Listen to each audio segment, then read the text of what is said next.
Yun, kung nagbo-boarding house ka, dapat meron ka nito. Ha, meron ka nito. Ito, ito.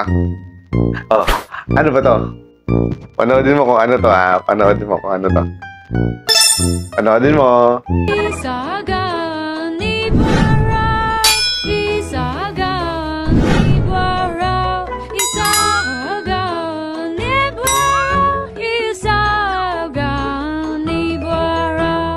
So wait lang, i-assemble ko lang to. Baba ko lang and then pakita ko sa'yo kung ano yun.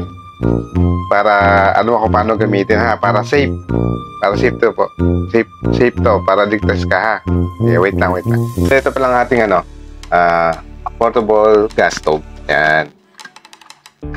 So paano ba gamitin to? Pwede mong gamitin to sa camping, sa boarding house mo, pwede din sa bahay. Pero siyempre, konti lang maluluto nito. So, ganito na pagka-assemble nito, may paa yan. Ayan. Tapos, ganyan lang. Ito lang to. Mga paa niya. Ayan. Okay, so okay na siya. And then, meron siyang hose. And andito rin yung adjustable niya. Ito. Ayan. And then, andito yung lighter niya. Ayan, lighter niya. Kita mo ba? Ito niya. Ayan. So pagka binaba mo to, kita mo ba? Ayun.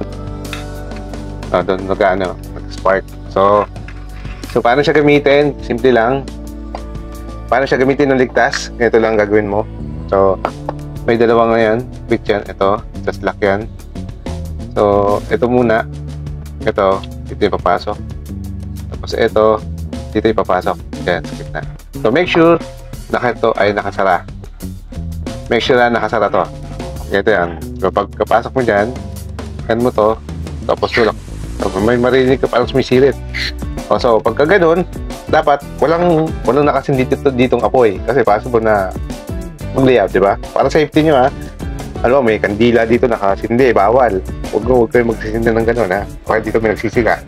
Papandala dyan may apoy, wag. Ha? Kaya magkaganto. So, ganyan lang siya. Okay. Kasi ikot ulit. Ulitin natin, ha. Ito, pinasok ko dito. Ito. Ganyan. Pinasok ko sa dito. Ganyan. Ayan. Tapos, ito, tinapat ko dito. Sa, ano niya. Ito. And then, pinasok ko. Tinulak. Tapos, ikot. Ayan. Inikot ko siya. So, pagka bubuksan naman, bubuksan mo muna to, saka mo siya ito pipindutin. Ito, bubuksan mo muna bago pipindutin to. Parang ganito. Ayun. O, patay ko ulit. So, nakita mo kung paano ko ginawa. Pinihit ko muna to. Ito, binuhay ko muna. Pagkabuhay ko, saka ko pinindot tong ignition niya. Itong switch niya para mabuhay, para mag-spark. Kasi, pinunod ko, lalabas yung gas and then pagka nag-spark, sisindi. Okay? So, ulitin ko, ha? Okay. Ganun lang. Pwede mong hinahan, pwede mong lakasan. Sa'yo kung anong gusto mo. So, yan. Hindi na yan makakasunog. Or else, kung iwanan mo na lang siya at masunog yung niluluto mo. So, ganun lang. Simple lang, bukas patay natin. Yeah. Patay yan. Nakapatay. Kahit buksan ko yan. So, wala, oh. Wala. So, wala. Walang nagli-leak.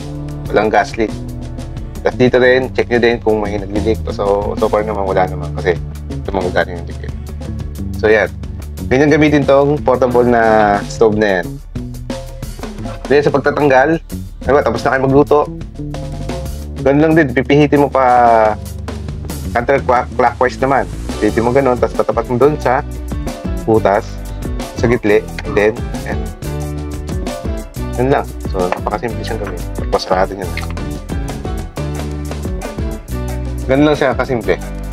Para safe at makaiwas kayo sa sunog. Ha? Okay. Bye-bye. Yan, sana nakatulong din sa'yo. At alam ko, nakatulong sa'yo. Kung nakatulong sa'yo, pakishare para makatulong din sa iba.